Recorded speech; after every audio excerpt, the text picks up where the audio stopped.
Hey folks, Rick Berube here with another Facebook Live. We are very fortunate today from the St. Rose office to have Marian Miller-Curcuru. Welcome to the show. All right. So, as you can hear the studio audience, right? Yes. Very excited you're here today. All right. So tell us a little about yourself, how long you've been in the business, all that good stuff, please. All right. I guess I am a ex-plant from California. Came here in 95. That's good. Got licensed in October of 2006. I was originally here in the special events and marketing field, and then was fortunate to stay home with my two young children for a couple of years and got bored. So my husband and I started buying spec homes in Florida, Arizona, all those areas, and flipping homes and whatnot. Kind of got a following from coworkers and friends, and at that point, once I was referring them out to all these other real estate agents, I said, hey, why don't I get my license? So originally got my license just to get the referrals, but a week after I got my license, I got my first double deal. Nice. Listing. Yeah. You sold your own listing. I sold my neighbor's house, and she bought another one close by in the neighborhood. Wow, that's my favorite deal. I call it, you make them homeless, and then they have to buy from you. Right.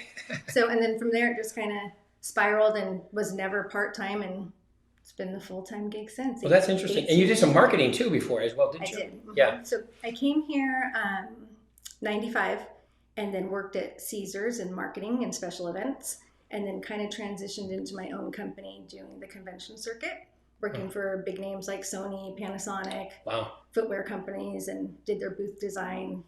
That must have been some good training. It was good training. Yeah, because they do everything, I mean, especially Caesars. Yeah. Right. So I have to ask, what part of California did you come from? Southern California, San Bernardino Mountains. Oh, cool. Yeah. Yeah, so you probably have a decent amount of referrals coming here, don't you? I do. Yes. Nevada is such a great place. All you Californians, move here. It's better. It is better. So much better. So the streets are new. Everything's new. The cost of living, the taxes. Okay, you already know. You're from California. You get it.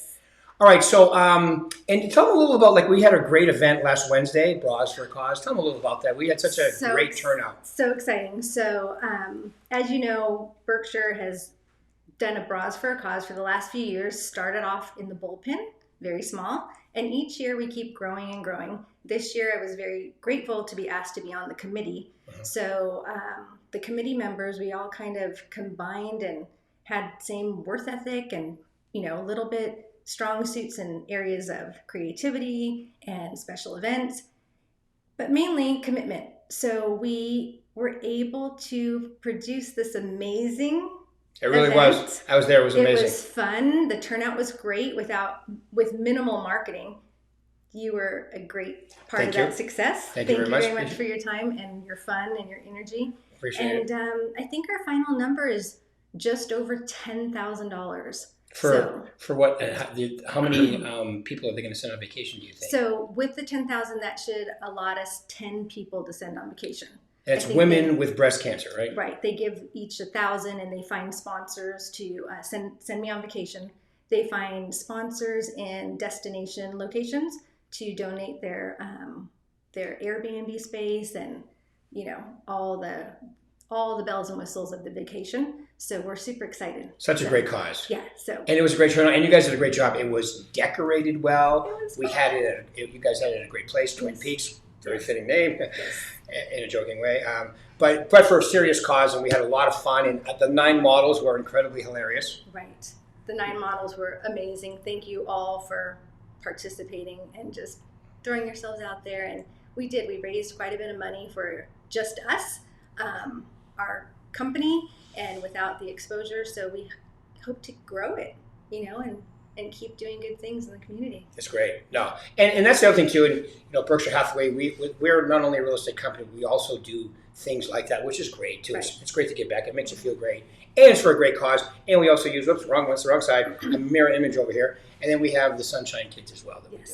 Yes. Tell them a story about your personal. So I don't know if he wants me to disclose his name. No, I do. That's up to you. Yeah, he's famous, but that's good enough. A famous listing coming up. He's an actor, and one of his criteria for choosing a real estate agent was he wanted to keep it Berkshire because he is a firm believer in one of the biggest supporters of the Sunshine Kids. So Yeah. hats off to So our company for. So just the point is that when you do the right thing, karma is wonderful, right? All right, awesome. So I just want to make sure we mention that because I think next year I'm having a suspicion that we have other offices that want to get involved in this. It's so big, you might have to audition to be a model. Right. We'll get limited to 10, right? Yeah. Well, we could. It'd be like America's Got Talent. You have to come in and If audition. the other offices want to participate, we could open it up to maybe 15. Right. Yeah. We just want to keep that attention span. I think auditioning is a good idea. So. That would be right. Yes. All right, so let's get into it. How are you doing this year? How's your business? What's happening?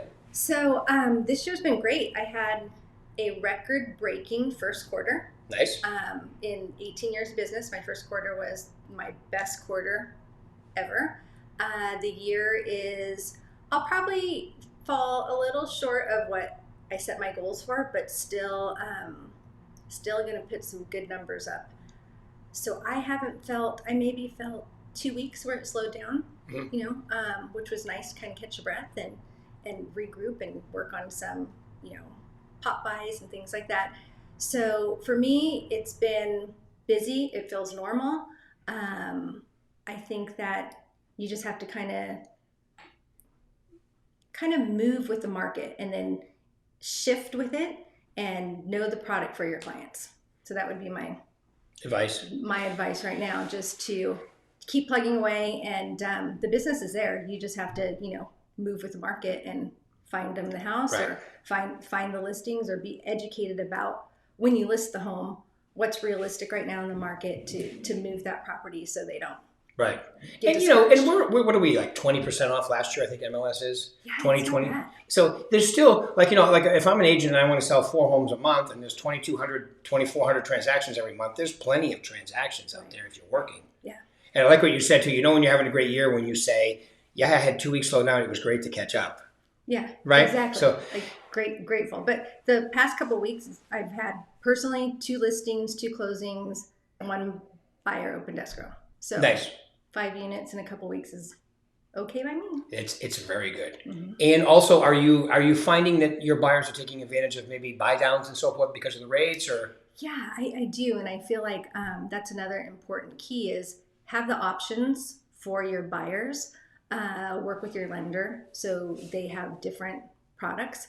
I'm not a fan of ARM loans, but I am a fan of 3-2-1 buy downs, 2-1 buy downs, and knowing those numbers, because they don't lose money on the buy down. So if they were to refinance out, they wouldn't lose the money, they'd get it back. Right. So meaning important. that when you do a buy down, they escrow a certain amount of money to make the shortfall part of the payment. Correct. And if, let's say you have $10,000 on the sidelines in that escrow account, and you have a 3-2-1 buy down, and you're only a year and a half into it, whatever's left when you refinance and streamline, which they're all doing. I know that Prosperity for sure is doing it. Right. Whatever's left will be reduced when you refinance. Right. So you don't lose any money. But there's so many reasons why today's a great time to buy if you're a buyer. 100%. Yeah, you don't have to compete fiercely, and you don't have to overbid, and the seller will respect if an appraisal comes in low. Like everything's kind of, to me, I like it better than that crazy market because it's normalized and you can actually do your job. Right. And get them the house. Right now, if you're a buyer, if you're a buyer and you don't own a home, like you're renting, there's never a situation where renting is better. Ever. Never. Right? Never. So these people that, I'm just going to rent and wait. Buy and wait. Well, I'm not sure where I want to live. Great. Buy. I mean, you're still going to rent somewhere. It makes no sense not to take advantage of the appreciation, your pay down of your mortgage and the tax benefits. Absolutely. I agree. So, and that's just it. I think that the hurdle is everyone gets stigmatized by their peers or the media. And if you have the solutions for them, or if they can't afford the mortgage at a high interest rate, then you got to explore the new homes and find the ones that have the special financing at 4.9 right now. Right. Which is great. So yeah. Some builders have bought box of money or whatever they've done, but they've yes. They definitely have great rates. Yes. And they have some standing inventory right now too. They do. Because people get freaked out when this happens because not everybody's buying. So wait a minute, It's like Warren Buffett says, you should be you should be tight when everyone's greedy and greedy when everyone's tight, because if you go exactly with the market, you're never going to take advantage of the situation. When everyone's doing it, it's too late. Right, exactly right. And what do you think is going to happen when the rate starts going the other way? Right. How many people are out there waiting, and then it'll be another frenzy? Because we have a tight inventory situation, don't we?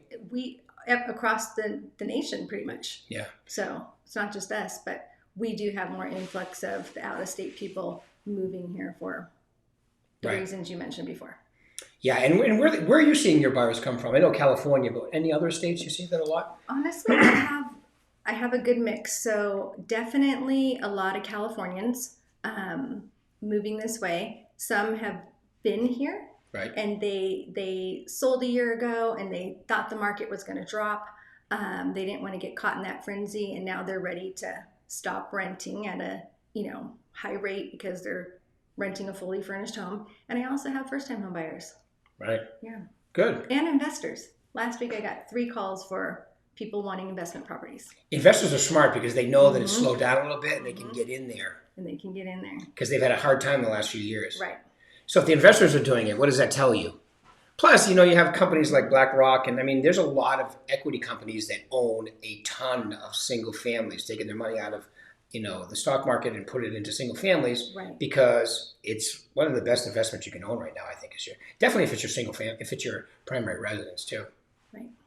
But okay, so when you're working with buyers, say you got people coming from California, do you have anybody come from Washington or anybody from the East? So I've got a couple buyers from Chicago area, New Jersey, so East Coast that way. Right, and I found, because we're in Arizona too, I found that a lot of them, from the East were going to the Phoenix area, but now it seems like, and I think people are getting over the fact that we're not just a strip.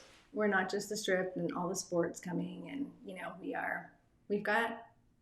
I love living here, so. I do too. I think when I first moved here, I have to admit, I used to call it the fake city. I moved into one of the high rises on the strip, and I lived there for a while. I'd never lived in a high rise, and I was like, this is beautiful. And then that got old, right? And because I used to call it the fake city because it was all casino. But now, since the last 10, 12 years, I mean, the economy is incredible. We have sports, like you say. We have baseball coming now. I'm sure we'll have basketball soon. Our Golden Knights are incredible. The Raiders, the Aces just won 2 back-to-back. I mean, so we're like a real city now, and we have like other things other than just gambling. Right. Plus, Henderson was voted number 2 last year. That's right. Safest large cities to live. So there you go. You got all that going on for you too. Yeah, always helps. So you've been doing this a while, and you're successful doing it, obviously. And you could tell them like maybe your top 3 things. Like if you could share with somebody to be successful in this business, boom, these are the 3. What would you tell them? So my answers are probably not the traditional answers. Good. Because I don't feel like I use the platforms that most companies want you to use. So I built my business as referral based, and pretty much organically. To me, it's not about commissions; it's about building the relationship. So, fortunately, I like many aspects of real estate. My dad used to flip homes in the 80s when the interest rate was at 15%. So I was exposed early on to making homes look pretty and then selling them. So I like the interior design factor. So build the relationship, but it's like Alan said, become the forever agent. Alan Dalton, yes. Yeah, so don't just stop at the transaction. Like that's your relationship with those people. I mean, I'm fortunate because I am referral based, so I absolutely adore and love all of my clients. So it's easy to keep that relationship going, but don't forget about them. You do your transaction, but build that relationship and continue to build it, because at the end of the day, that is kind of my marketing organically, but the referral is what is the prize. It's not the commission check. It's not this transaction. It's the referrals that come along the pipeline for the future. Right. So that's one. Keep the relationship going, because you will. First off, it's the right thing to do. Right. It's the golden rule. And secondly, you will do a lot of business from Right. it. 78% of, this is a NAR stat, 78% of agents don't call their client after the closing. Right. It's crazy. That's ridiculous. It's But anyway, crazy. all right, so there's number one. That's one. Two, personally for my business, is the lending aspect of it. Again, fortunate, my sister was a lender. She's 14 years older than me, so I was exposed to numbers early on. I love the numbers. I pride the numbers. I love net sheets. I love the settlement statement. So know the numbers because your clients trust you. If you know the numbers and you can rattle off like, okay, well, property taxes here are only $1,500, but the new build's $4,000, so your payment you're going to save here. Like, know the numbers because that's what it's about. The most important thing the seller wants to see is the net sheet, and the most important thing the buyer wants to see is like, what's the best deal that I got and what am I coming in at closing? So get a great lender. If you don't know the numbers, if you don't like the numbers, try to open up and like the numbers. Work with a great lender and be there for them. At least have that basic education of the numbers for sure. For sure. So I feel like that's one thing. Not everyone loves it. No. I do. But I do think that's really helped my business grow, and it earns my clients' trust. Mm-hmm. Good. Mm-hmm. I love it. Know your numbers. Yep, know your numbers. And then number three. Three. I always say it's funny when you say know your numbers, and when I say know your numbers, I'm talking about the number of people you talk to per day. I'm not traditional like that. No, that's good. So that's good. Because if you build the relationship, that all comes naturally. Right. So I talk to clients every day, whether we're in a transaction or not because I'm trying to do a punch list. Right. It's just that when you build a relationship, that's what you do. Yeah. You have a moment of time and you're like, oh my gosh, I was just thinking about, Peep, and you text Peep or you call Peep, how are you doing? Do you need anything? I'm going to be in the area. And there's value to that. And it's not, your value isn't, you're not looking to get something in return. It's just, you just got to build that relationship. I love it. Yep. Okay. So 3. Yes. Educate yourself and keep educating yourself to be that great agent. But I've been guilty of it too. You've been in this business a long time. So you kind of just get used to what you're doing, but you got to keep rolling with the market. You got to keep learning new things like the social media. That wasn't anything we had that existed when I first started. Me too, yeah. So it's, that's been like a learning curve. I welcome it. I'm good at it, but I don't, It's not your favorite. It's not my favorite. Me neither. It's just time consuming to me. Yeah. But utilize all the tools that you can to become a great agent. But at the end of the day, be an even better person. I love it. Mm-hmm. Be an even better person and treat them like people too. I think that's what you mean. And sure. Not just your clients, the other agents you work with, your colleagues, your higher ups, your sales managers. Just be the better person. Be a great agent, but be an even better person. I love it. Because we have a fiduciary responsibility, but we also have a golden rule, which I think is critical. Mm-hmm. And you're involved in other parts of the board, right? Right. Women's Council. Women's Council and community outreach. So volunteer work has been a part of my life since I was very young. Even when I first came here, I was involved with the Las Vegas JCs. I don't know how long you've been in town. But I know the JCs are, but I didn't know that Las Vegas had one. Yeah. So that's great. It's all good. And then I have a fourth. We have a fourth. Bonus, Paul. I know. The fourth is just surround yourself with the people that truly make you a better you. Yeah. And in the business specifically, find a really, really amazing transaction manager because you can put up better numbers. And if you're taking away the and I just feel like just having a good few agents in your corner and someone there to help you with your transactions on the paperwork side that's knowledgeable will really benefit and grow your business. Yeah, I'm listening to Arnold Schwarzenegger's book, Be Useful. He's hilarious, but very smart, very successful. And that's what he talks about. Have a big vision and take away the small stuff and do all the stuff you're good at, which I think is huge. Right, which I didn't do for a long time. Yes. Mm-hmm. And my favorite line in the book is, naps are for babies. He talks about, breaking down your day and like, okay, you got 8 hours of sleep and you got 4 hours to do this. Right. And then he says, and for all you people who nap, napping is for babies. Napping That's is for hilarious. babies. No time for naps. Well, all right. Any final words you want to leave these lovely people today, Marian? No, I think just, You said it. yeah. All right. This was awesome. Thank you very much for your time. Thank you. See you, everybody. Bye. Bye. Have a good day.